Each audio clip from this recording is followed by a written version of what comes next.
بسم اللہ الرحمن الرحیم۔ اللہ کے نام سے شروع جو بڑا مہربان اور نہایت رحم والا ہے۔ وزڈم ڈیپتھ کے تمام دیکھنے اور سننے والوں کو میرا سلام۔ ناظرین کرام، ماضی میں ایک ایسی قوم بھی گزری ہے جو بدکاری اور بے حیائی میں ڈوبی ہوئی تھی۔ ان کا سب سے بڑا اور شرمناک گناہ ہم جنس پرستی تھا۔ یہ کبھی فعل انہی کی ایجاد تھا، اور لذت پرستی اور شہوت رانی میں یہ لوگ اس حد تک بڑھ گئے تھے کہ فطری اور جائز طریقوں کو چھوڑ کر غیر فطری اور ناپاک راستہ اختیار کر لیا۔ ان کا جرم اس وقت اور زیادہ سنگین ہوتا گیا جب وہ یہ بدفعلی کھلے عام محفلوں میں یا راستوں پر سر عام کرنے لگے۔ مسافروں کو تنگ کرتے، ان پر پتھر پھینکتے اور ان کا مال و اسباب چھین لیتے۔ ایسی گمراہ اور بے حیا قوم کی اصلاح کے لیے اللہ رب العزت نے حضرت لوط علیہ السلام کو نبی بنا کر مبعوث فرمایا۔ آج کی اس ویڈیو میں ہم انہی عظیم پیغمبر کے حالات و واقعات کا تذکرہ کریں گے، اس لیے ویڈیو کو آخر تک ضرور دیکھیے گا۔ معزز ساتھیو، جب قوم لوط کی بدکاریاں حد سے گزر گئیں تو اللہ تعالیٰ نے حضرت لوط علیہ السلام کو ان کی ہدایت کے لیے بھیجا۔ آپ حضرت ابراہیم علیہ السلام کے بھتیجے تھے۔ ابراہیم علیہ السلام کے حکم پر آپ غورگر کے علاقے صدوم نامی شہر میں جا کر آباد ہوئے۔ یہ مقام زرخیز زمینوں اور بستیوں سے گھرا ہوا تھا، لیکن وہاں کے رہنے والے نہایت بد فطرت، بد کردار اور مشرک اور فسادی تھے۔ وہ سر عام بے حیائی کرتے اور ایک دوسرے کو برائی سے روکنے کے بجائے مزید بڑھاوا دیتے۔ یہ وہ قوم تھی جس نے بے حیائی کی ایک نئی شکل ایجاد کی تھی۔ اللہ نے ان کے لیے عورتوں کو جوڑے کے طور پر پیدا کیا، مگر انہوں نے اپنی خواہشات مردوں سے پوری کرنا شروع کر دی اور عورتوں کو چھوڑ دیا۔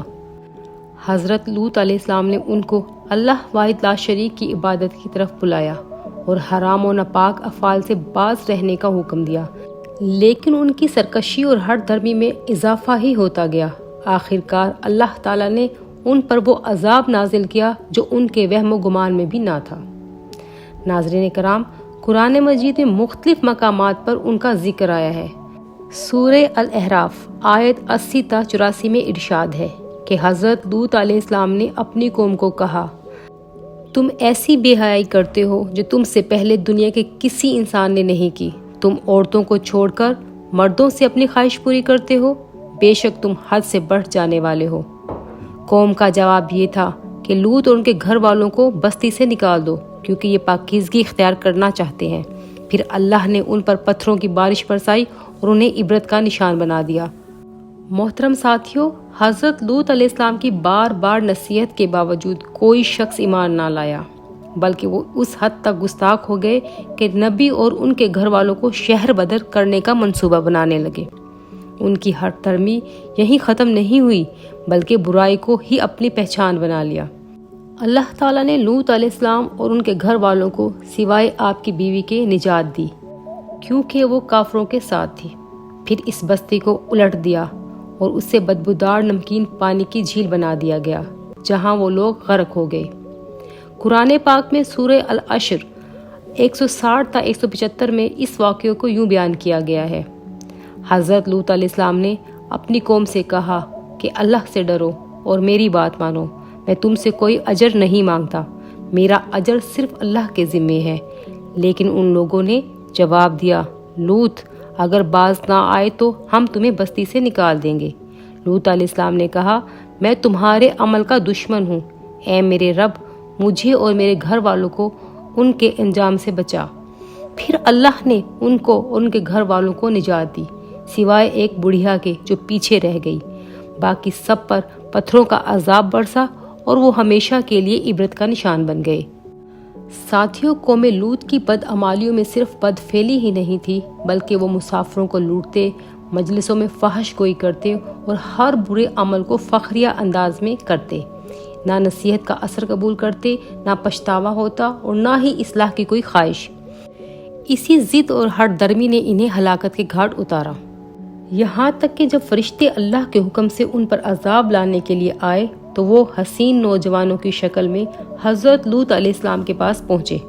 آپ نے ان کو بستی والوں کے فتنہ سے بچانے کی کوشش کی اور بار بار کہا، قسم ہے اللہ کی، روئے زمین پر ان لوگوں سے زیادہ خبیث قوم کوئی نہیں۔ لیکن جب قوم کو معلوم ہوا کہ خوبصورت نوجوان آپ کے گھر آئے ہیں تو وہ بے حیائی کے ارادے سے آپ کے دروازے پر جمع ہو گئے۔ حضرت لوط علیہ السلام نے انہیں سمجھایا کہ اپنی بیویوں کے پاس جاؤ، یہ فطری اور پاکیزہ راستہ ہے، لیکن وہ باز نہ آئے۔ یہاں تک کہ انہوں نے ڈٹ کر کہا، اے لوط، تم جانتے ہو کہ ہمیں تمہاری قوم کی بیٹیوں کی کوئی حاجت نہیں، ہمیں وہی چاہیے جس کی تمہیں خبر ہے۔ ساتھیوں، ان کی بدبختی اور شکاوت کی انتہا تھی۔ حضرت لوط علیہ السلام نے فرمایا، کاش میرے پاس تمہارے مقابلے کی طاقت ہوتی یا میں کسی مضبوط قلعے میں پناہ لے سکتا۔ بدبخت لوگ نہ اللہ سے ڈرے اور نہ نبی کی حرمت کا لحاظ کیا۔ یہ سب حالات دیکھ کر آپ نے اللہ سے بد دعا کی اور فرمایا، پروردگار، ان مفسدوں کے خلاف میری مدد فرما۔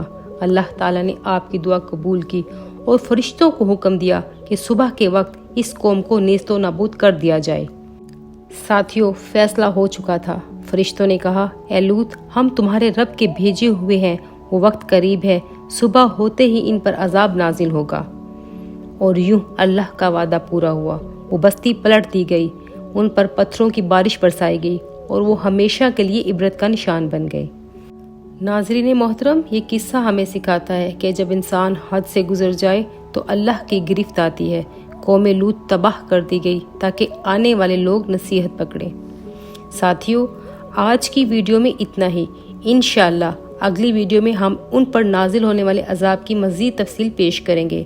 تب تک ہم سب کا اللہ نگہبان۔